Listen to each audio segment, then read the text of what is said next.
Namaskar, Ashok. With the theme that we have today, and that is going to be series of conversations on India's economy.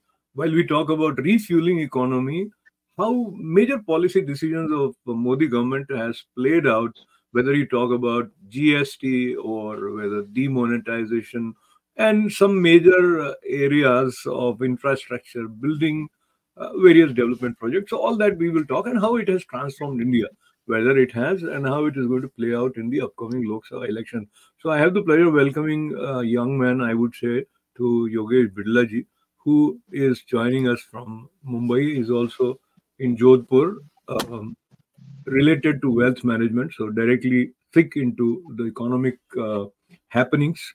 Harish Shankar Narayan ji is very senior Yes. banker. So, namaste. So we go with youth, Harishji, comparatively. Yeah. So, Yogeji, when we look at India, and as we are closer to election cycle, uh, how do you see Indian economy at this point of time? Yeah. Thanks a lot, Ashokji. And we fortunate to be part of this debate or this knowledge sharing. When my country, India, it is emerging as the best investment destination from across the world. All the investors are looking on to India. You say investing in some country, basically we need three factors to be stabilized. That political stability should be there, religious stability should be there, and third thing, the consumption should be there. So fortunately, India is having all the three things. Consumption was always there, but we were lacking somewhere into religious and political stability. So relating to this budget and relating to the country emerging India, I must add that India is now being trusted by not only by the neighboring countries or not only by the neighboring continents, but from USA, from Europe, Australia, all the people they are trusting India because last 10 years has given a good corporate governance which earlier was missing in India. All the time foreign investors or Indian domestic investors or industrial projects, they were just thinking what will happen after 3 years, what will happen after 5 years after this government, what will be the political and policy changes, because every new government brings some new policies customized to their own needs. Okay, wonderful. Very well. Very important point, and we got a broad brush. Harish, we go to some specifics and major decisions where you see they are landmark or sort of transformational type of decisions that include GST. Very briefly, we will take a look at how it has helped Indian economy. But I hear complaints from a lot of small business owners. But probably you also read the kind of tax or revenue collection by central government, and that number is staggering, man. So, so overall, how do you see GST implementation has worked for Indian economy, Harishji? Uh, it's worked well. Initially, yes, any new law you bring in, there will be some teething problems. And gradually, they keep on improving, modifying the things and improve. So that way, I think it's working very well. And if you see for the last few years, the monthly collection of GST has been improving on a month-on-month basis. Last month, it was 160 lakh crores, 1,60,000 crores. So which is huge, substantial. Still, we have to go a long way. There are many small traders who don't bill or account for the transactions. If we bring everyone into the GST gamut, the collection will be huge. And initially, yes, there were complaints about reporting, too many reports to be filed and all that, which is getting simplified and things are improving. And it has been good for the economy also. Yeah. So, And second one question. tax Sorry, go ahead, continue. Yeah, one tax, one nation is always a good thing for the country because we have so many states, 29 states, each state having its own policy, which was not gelling with the country as such. So now, like every transport vehicle which has to cross a state was getting stuck there at the border for paying tax. So those things have come down. things are but getting simplified, and gradually I think it will improve. The GST part, I would say it's a big success. Yeah. Let me add before I bring in Yogesh ji, since you work with a lot of your clients who are at different stages of business, if I say, some are, and you also are in tune to the problems faced by small business owners. Do you see that things got streamlined after initial hiccups while GST was implemented? There were reports about problems faced by especially small business owners, and also how it affected their ability to hire people in certain way. There were some complications which were faced right after GST was implemented. Overall, how do you see it has worked for Indian economy, keeping the job creation also as one factor? Yogesh? See, always it happens when a country's state is changed, like orbit is getting changed from developing nation to the developed nation. There are some hiccups, there are some misses on the corporate governance. The same was with GST, the small scale industries, the medium scale industries, and everywhere. People were not so accountable to not only to the government but to the themselves. People were not accountable properly to economy. They never knew in earlier times that what is the benefit of keeping everything properly accounted, everything working on paying the taxes, making the right payments at the right time, the right credit period. People were not aware because they were never taught the benefits of being regulated. So, thanks to this government in 2017, when they introduced GST, the uniformity in business practices have come up and has taken a well-shaped India. That is why now all the countries are looking to India not only in the way as a curiosity, but in the way they trust on the system. That whole India, one country, one nation, one country, one tax system. GST is called one tax system. So now, when someone is coming to invest in a country, they see on the database collection, the database tax collection, the database production, the database selling. Now, India is having only one database, which is primarily available and very transparently available on GST. So I must say that this was just beginning of the story India in 2017 GST. After that, many stages we have crossed and we have reached 2014. And in coming time, maybe in another few minutes, we are going to discuss about the budget, what it has provided from 2017 to 2014, and what is the journey ahead.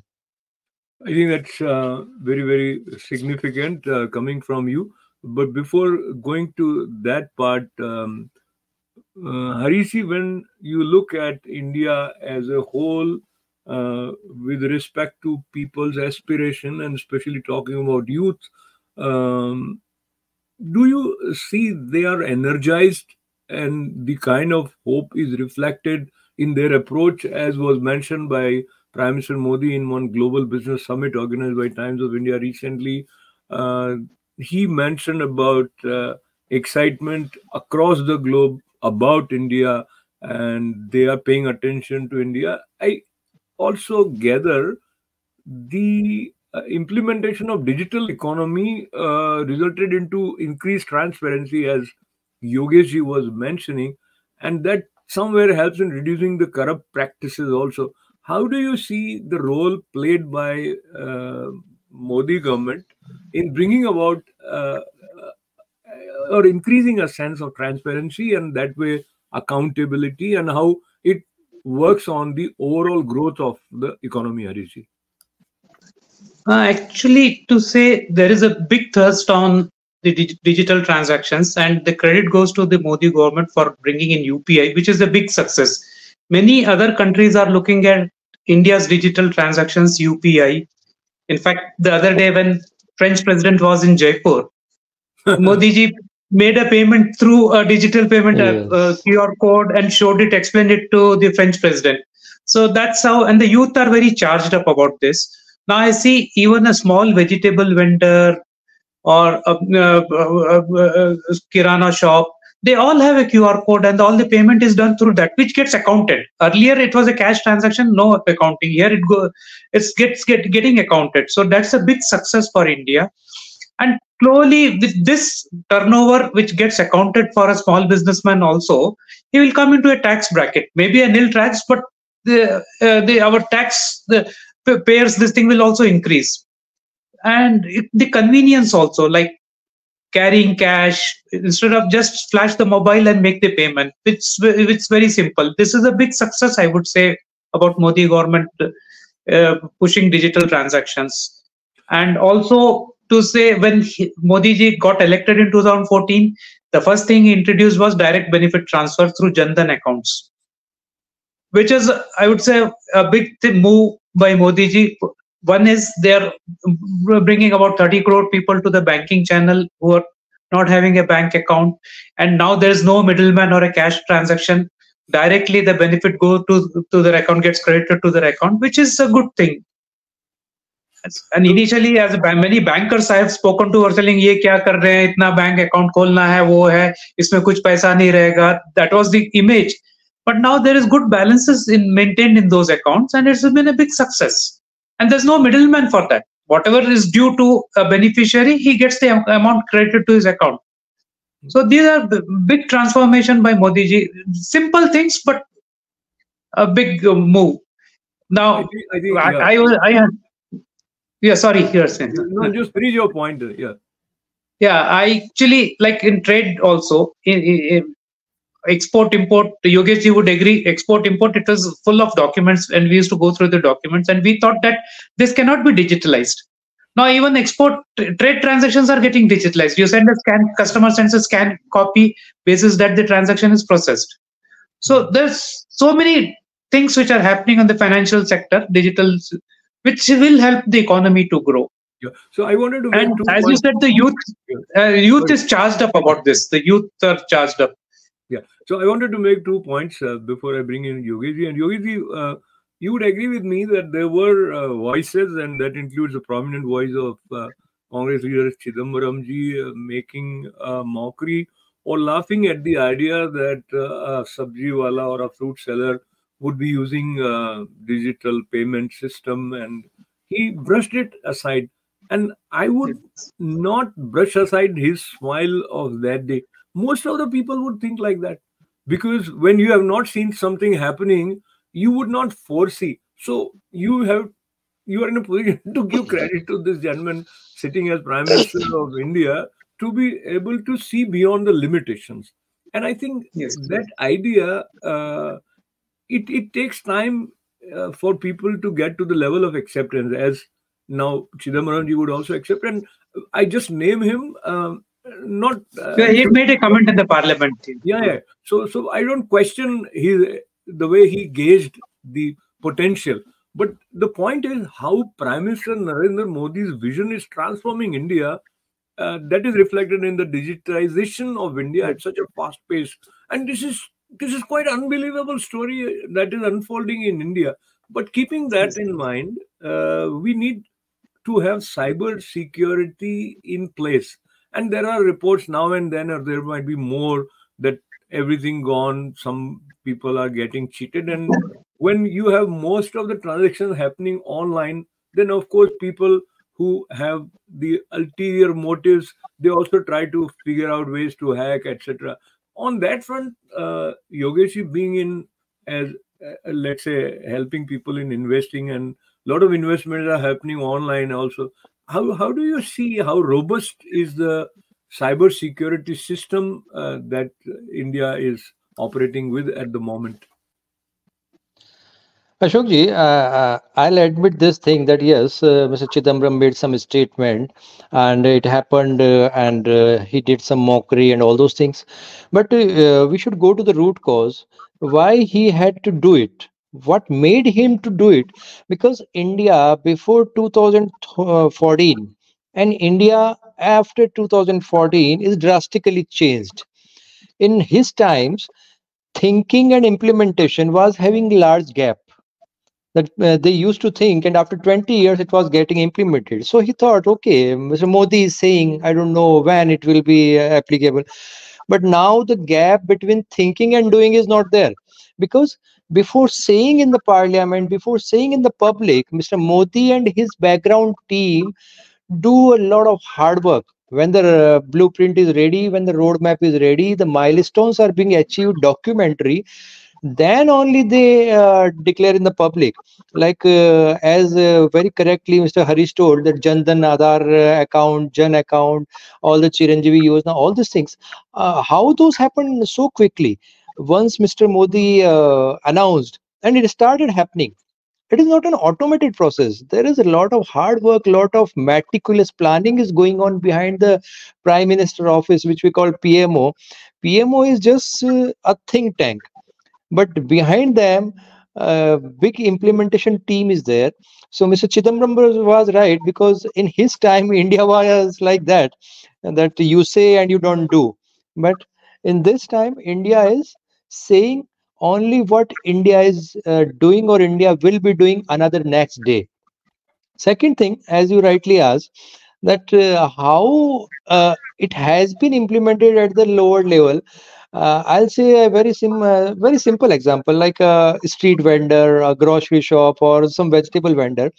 It is not all the time their intention that they don't want to be accounted for the national economy. They don't want to be accounted for calculating GDP. The problem was earlier they have to collect tax. Then during banking time, when they are selling vegetable on the street, like 10 in the morning to 2 in the afternoon, they cannot go to the bank. So this becomes a hassle, that to collect the cash, you cannot go to bank, how you will deposit. But as you rightly told, that Prime Minister of the France, he came in Jaipur, and Mr. Modi made some payment by Beam app. Now it is very quick. You make a single payment by any UPI or any app. He doesn't have to do anything with that money, because he didn't get any hard cash. He is not bothered to, or he's not compelled to go to bank. He's not compelled to sacrifice his creative business time to just for the account, because once you click a payment, it is directly created in his bank account. At the same time, that payment is getting accounted in the GDP of India in the same time. Wow, wow, yeah. See, this is the system all the world was waiting, that when India is going to be so regulated that you make a 1 rupee or $1 payment to a single person, and at the same millisecond gap of millisecond, it will be accounted in the GDP of India. Yeah. So Right. let me request no let me interrupt you. I want to bring two important points before we wind up, and one relates to India's position on the global scene, and when your economy has grown, and how many trillions now?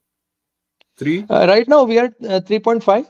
3.5, and then aspirations for 5 trillion are there. So, and Yes. the GST collection also you mentioned. So, recently we had an instance where most Indians and those who love India were concerned about what was going to happen in Qatar with nine personnel originally from Navy. And so, this was a big diplomatic challenge for Modi government, and they have successfully managed to get them back.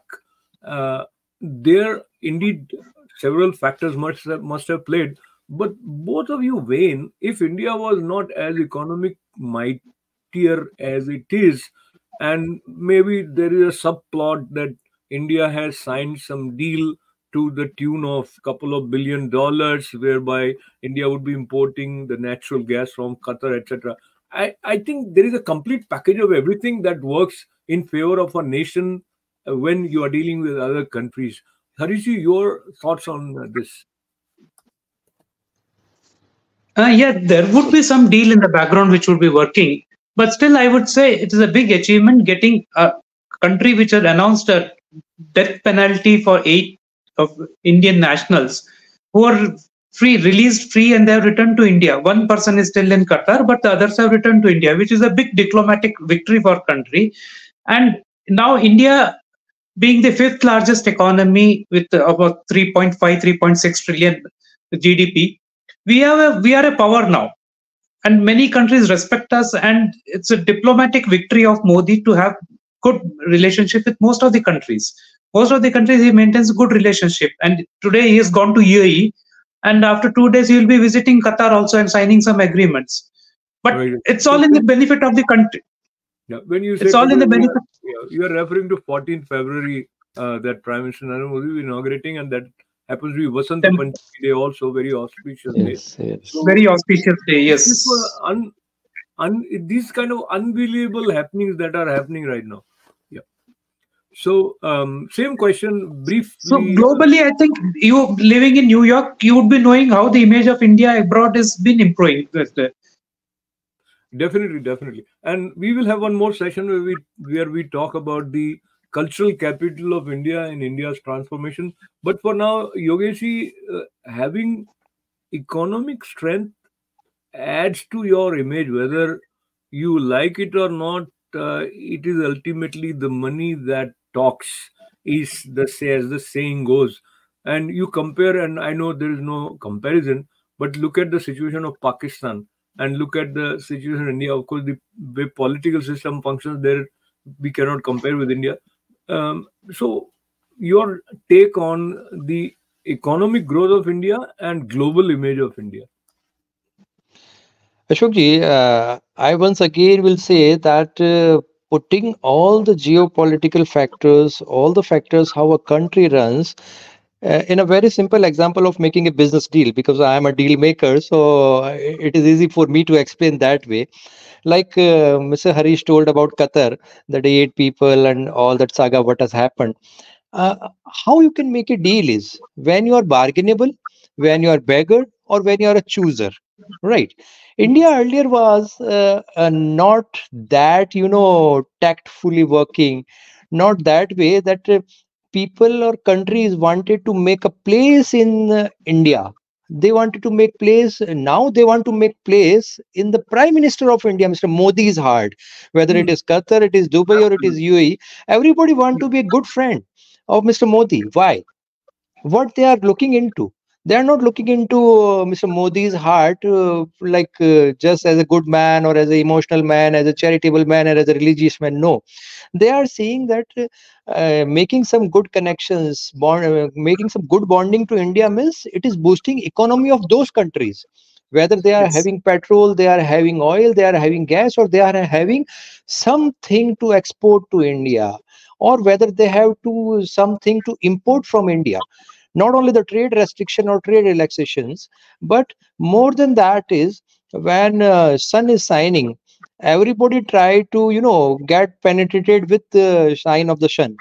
So Very India has humble. already proven, Hmm. India has already proven the brand equity, not just by the digital marketing, not just by the fake marketing. They have proven the numbers.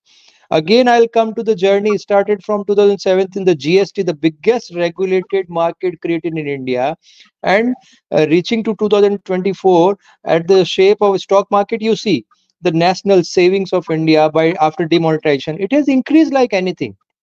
So Yes. all these numbers are daily getting reviewed by all the country experts sitting either in Europe, either in US, either in Middle East or anywhere. They are looking what is the domestic saving, how India is getting independent. Wonderful. So Yes. somehow we have so much to talk about India, and we'll have another session. But for now, very briefly, and this is an important issue where he wanted to provide less governance for people to flourish. On that front, there have been some steps and some laws were removed. Do you see still there is a lot of bureaucracy that should be diluted, Harish? It things have improved a lot, like clearances and licensing and all approvals are we are getting it faster, but still there is still room for improvement, further improvement. And I think the government is working on that. And the other day, Modi ji at the global summit, business summit of Times Now, was mentioning about that they he already for the last 1.5 years they are working on a plan for his third term, and he has spoken to many people and many consultants he has spoken, and they are already working on that roadmap for the plans for his next third tenure. So there are been many more laws need to be simplified further, which I'm sure it will be done in gradually. Yeah. So I'll And just that's give why a the ease simple. of doing business has improved. And that's the reason we got record FDIs in 2022-23. So Uh, which is help. And one more big thing is, even in the stock market, Yogesh would agree with me. Like now, the dependence on foreign investments into the stock market has reduced because our domestic investment is so high now. So that we don't. Otherwise, earlier it used to be if America sneezes, we get fever. That is not there. Yeah. So So whatever some many times FII is yeah. that. So sorry to interrupt again. No, And no, no. Yogesh Yeah. and Harish, both of you have so much wealth of information, and your company itself is managing wealth. But I'll give you a very simple question. When Harish was mentioning about Prime Minister Narendra Modi confidently looking at his third term, um, how do you see that? Your perception, assessment of the situation in India. Percentage wise speaking, if you say there are 80% chances, there are 40% chances, or 100% chances of Prime Minister Narendra Modi coming back, and we will just conclude with your answer. See, in my opinion, now Mr. Modi or this government doesn't need to ask for vote. Okay, people like them to hear the chair that yes, we want country to grow, we want this government to get repeated. Whatever. This is I'll, the yeah, very bold and by heart statement it is.